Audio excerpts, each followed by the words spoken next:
कबूतर और कौवा। प्राचीन भारत में कई बार लोग पक्षियों के आवागमन के लिए घर के आसपास दानों से भरकर टोकरियां लटका रखते थे।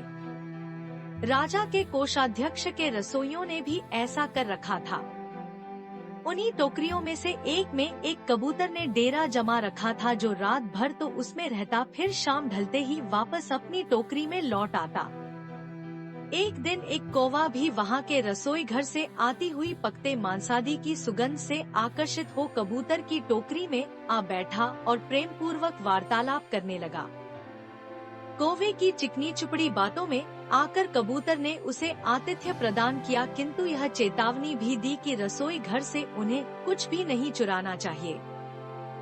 रसोइयों ने जब दोनों पक्षियों को साथ साथ देखा तो उन्होंने तत्काल कौवे के लिए भी एक टोकरी कबूतर की टोकरी के पास लटका दी, यह सोचते हुए कि ऐसा करने से दोनों मित्रों को बातचीत करते रहने के और भी अच्छे अवसर मिलेंगे।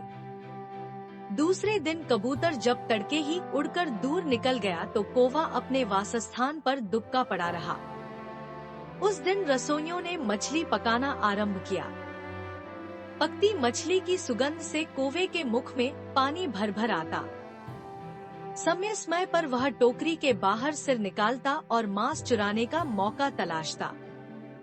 एक बार उसने जब देखा कि रसोई घर के रसोइये थोड़ी देर के लिए धूम्रपान के लिए बाहर निकले हुए थे, तब वह उड़ता हुआ नीचे आया और पकते मांस के एक बड़े से टुकड़े पर चोंच मार दी, जिससे हांडी के ऊपर रखा कड़छुल नीचे गिर गया।